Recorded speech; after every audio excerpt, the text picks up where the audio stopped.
अगली खबर है दिल्ली की, जहां नागलोई में कांस्टेबल की कुचल करके हत्या करने के बाद लोगों के भीतर कानून व्यवस्था को लेकर किस तरीके का सवाल है, आप अंदाजा लगाइए। जब देर रात 2:15 बजे वारदात को अंजाम दिया गया और यहां बताया यह जा रहा है कि कांस्टेबल जिनका नाम संदीप है, वो अपनी ड्यूटी के दौरान Nangloi police station railway road की ओर आगे बढ़ रहे थे। इस दौरान तेज रफ्तार कार उन्होंने आते देखी।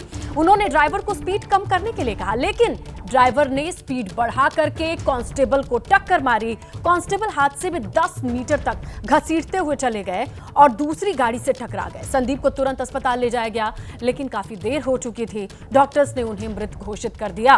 पुलिस ने हत्या का मामला दर्ज करके जांच शुरू कर दी है। फरार आरोपियों की तलाश शुरू है। लेकिन देखिए किस तरीके से कांस्टेबल अपनी ड्यूटी से आगे बढ़ रहे थे और एक ओवर स्पीड कार को रुकने का इशारा किया, जिसने उन्हें कुचल दिया। अनफॉर्चुनेटली 2:15 आज सुबह वीना एनक्लेव जो है, वीना एनक्लेव में रेलवे रोड से जो एंट्री जाता है और गली में जस्ट एंटर करते हैं। एंटर करते ही वहाँ पे हमें पता चला कि एक गाड़ी से टक्कर हुआ है, इस वजह से डेथ हो गया। फर्दर हमने पता लगाया और जो हमने इनिशियल इंक्वायरी की है, इससे ये पता लगा है कि जो संदीप जो है वो रात को अपने बीट में पेट्रोलिंग के लिए निकला था और उसी दौरान गली से गुजर रहा था, तो एक व्हीकल जो है उसको थोड़ा सा हाथ दे के रोक करके उसने आगे से टर्न लिया। तो इस पे व्हीकल वाला शायद कुछ परेशान हो गया और उसने सडनली एक्सीलरेट किया और 10 मीटर तक जो है बाइक और पर्सन को घसीटते हुए ले गया। इसमें हेड इंजरी हो गई। तो ड्यूटी पर थे कांस्टेबल और उनकी इस हत्या या फिर इस पूरे मामले पर नागलोई में जिस जगह वारदात हुई, वहां से हमारे सहयोगी वरुण जैन पहुंचे और उन्होंने क्या देखा, उनकी रिपोर्ट देखी। नागलोई इलाके की ठीक इसी जगह पर आप देख सकते हैं, आपको टायरों के निशान नजर आएंगे। ये टायर के निशान बता रहे हैं कि किस तरीके से जो वैगनर कार सवार थे कांस्टेबल संदीप को करीब 10 से 15 मीटर तक घसीटते हुए आगे चले गए। आप देखिए कैमरे की नज़र से आगे बढ़ते हुए जाएंगे तो आपको सड़क पर ये जो टायरों के निशान हैं वो आपको आगे तक नज़र आएंगे। तो करीब पुलिस का कहना है कि 10 से 15 मीटर तक घसीटते चले गए और उसके बाद एक दूसरी गाड़ी वहाँ रोड पर ही खड़ी हुई थी, उस पर जाकर उन्होंने टक्कर मारी, जिसमें जो गंभीर रूप से कांस्टेबल संदीप है वो घायल हो गए। आप देखें यहाँ पर जो गाड़ी के जो टूटे हुए शीशे और दूसरा जो चीज़ें हैं वो भी यहाँ पर पड़ी हुई है। तो यहाँ पर टक्कर मारने के बाद जो वैगनर सवार थे मौके से फरार हो गए। उसके बाद किसी ने पुलिस को सूचना दी, कांस्टेबल संदीप को अस्पताल ले जाया गया, जहाँ पर डॉक्टरों ने मृत घोषित कर दिया। इसी इलाके के अंदर पेट्रोलिंग कर रहे थे। आगे जो लेफ्ट हैंड साइड पर रोड जा रही है रेलवे स्टेशन की तरफ जाती है और उसी तरफ कांस्टेबल संदीप को जाना था और यहाँ पर जब उसने इस वैगनर गाड़ी को जिगजैग करते हुए ओवर स्पीडिंग में देर रात को चलते हुए देखा तो इशारा करके उसे नसीहत दी और उसके बाद जैसे ही कांस्टेबल संदीप गाड़ी को क्रॉस कर आगे निकले, वैगनर गाड़ी ने पीछे से जबरदस्त टक्कर मारी, करीब 10 मीटर तक घसीटते चले गए और मौके से फरार हो गए। कैमरामैन भूपेंद्र के साथ वरुण जैन, एबीपी न्यूज़, दिल्ली। इस मामले में जो कार इन्वॉल्व थी वहां भी पहुंचे हमारे सहयोगी वरुण। वहां उन्होंने क्या देखा, उनकी एक रिपोर्ट। इसी वैगनर गाड़ी में सवार 2 लोगों ने कांस्टेबल संदीप की कुचल कर हत्या कर दी। दरअसल देर रात को करीब 2:30 बजे के आसपास वीणा एनक्लेव से जब आगे रेलवे रोड की तरफ कांस्टेबल संदीप पेट्रोलिंग के लिए जा रहा था, तभी ये वैगनर गाड़ी बेहद रैश तरीके से चल रही थी। जिगजैग तरीके से जो ड्राइवर है गाड़ी को चला रहा था। कांस्टेबल ने इस गाड़ी को क्रॉस करते हुए इशारा किया, गाड़ी तरीके से चलाने के लिए कहा। तो उसके बाद इस गाड़ी में सवार दोनों बदमाशों ने कांस्टेबल संदीप को जबरदस्त टक्कर मारी और उसको करीब 10 मीटर तक कुचलते हुए ले गए। आप देखिए इस गाड़ी में आपको यहाँ पे आगे डैशबोर्ड पर खाने पीने का सामान नजर आएगा। पुलिस को इस बात की आशंका है कि जो आरोपी थे वो शराब पी हुए थे। आप देखिए गाड़ी के अंदर आपको गिलास भी नजर आएंगे, यहाँ पर कुछ पानी की बॉटल्स भी हैं और पीछे अगर आप सीट पर देखेंगे तो आपको शराब की बोतल भी वहाँ पर रखी हुई नजर आ जाएगी। तो जो आरोपी थे गाड़ी के अंदर शराब पी रहे थे और कांस्टेबल का उनको इशारा कर तरीके से गाड़ी चलाने की नसीहत देना इतना नागवार गुजरा।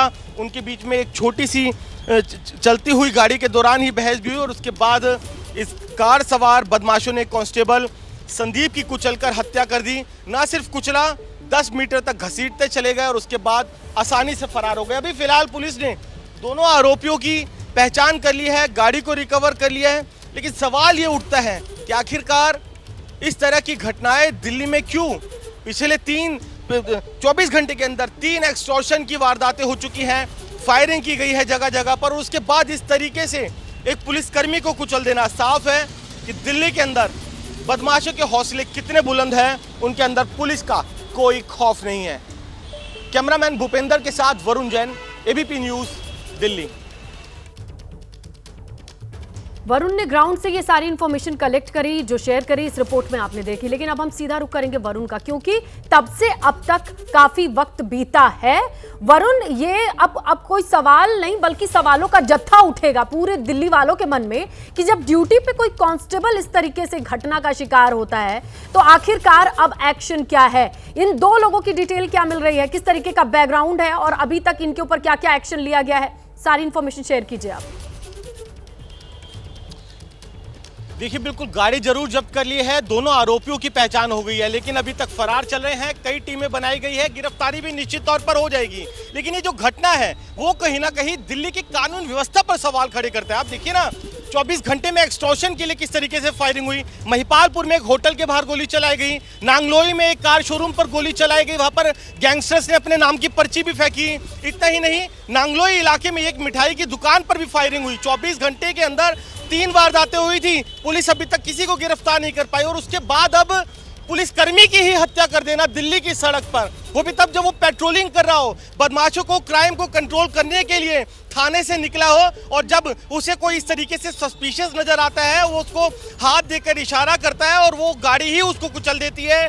ये अपने आप में अलार्मिंग है। जो ये बात सवाल खड़े कर रही है तो कि अगर पुलिसकर्मी ही सुरक्षित नहीं तो ये आम जनता जो इन पुलिसकर्मियों से उम्मीद करती है कि वो सड़कों पर निकले, गश्त करे, क्राइम फ्री राजधानी दिल्ली हो, तो ऐसे में सवाल यही खड़ा हो रहा है कि अगर पुलिसकर्मी ही सुरक्षित नहीं है, बदमाशों के अंदर पुलिस का डर ही नहीं है, तो पुलिस क्राइम को कैसे काबू करेगी? फिलहाल अलग अलग टीमें बनाई है इस वारदात के लिए। जो आरोपी है उनकी पहचान भी हो चुकी है और दिल्ली पुलिस के अधिकारियों को कहना है जल्द ही उनके गिरफ्तार हो जाएगा, क्योंकि डेलिब्रेटली जानबूझकर टक्कर मारकर उसको घसीटा है, इसलिए पुलिस ने हत्या का मुकदमा भी दर्ज किया है इस मामले में। जी, एक तो पहली चीज ये है कि लोगों के भीतर क्या डर रहेगा, पुलिस ही जब सुरक्षित नहीं है। दूसरे, पुलिस पूरे महकमे खाकी के ऊपर ये सवाल है ना कि आखिरकार इतना इजी कैसे हो सकता है। ऐसे में इन 2 लोगों के बारे में कुछ और इन्फॉर्मेशन शेयर करी है, और जो बाकी घटनाक्रम भी आप बता रहे हैं वरुण, क्या मोडस ऑपरेंडी है, कितने वक्त में? क्या ये दिल्ली बर्मुडा ट्रायंगल तो है नहीं कि यहाँ पे कोई वारदात को अंजाम दीजिए और ऐसे गायब हो जाइए कि आपको पुलिस ढूंढ ही ना पाए। आखिर क्या डेडलाइन है, क्या टाइमलाइन है कि अगर कोई वारदात को अंजाम दे तो दिल्ली में उसे पकड़ने के लिए क्या तंत्र मंत्र यूज होगा, कि कब तक वापस लेके आएंगे? क्योंकि मन तो बढ़ता रहेगा जब आरोपी गायब हैं, खोजने के लिए बस टीमें बनी हैं, वापसी कब होगी?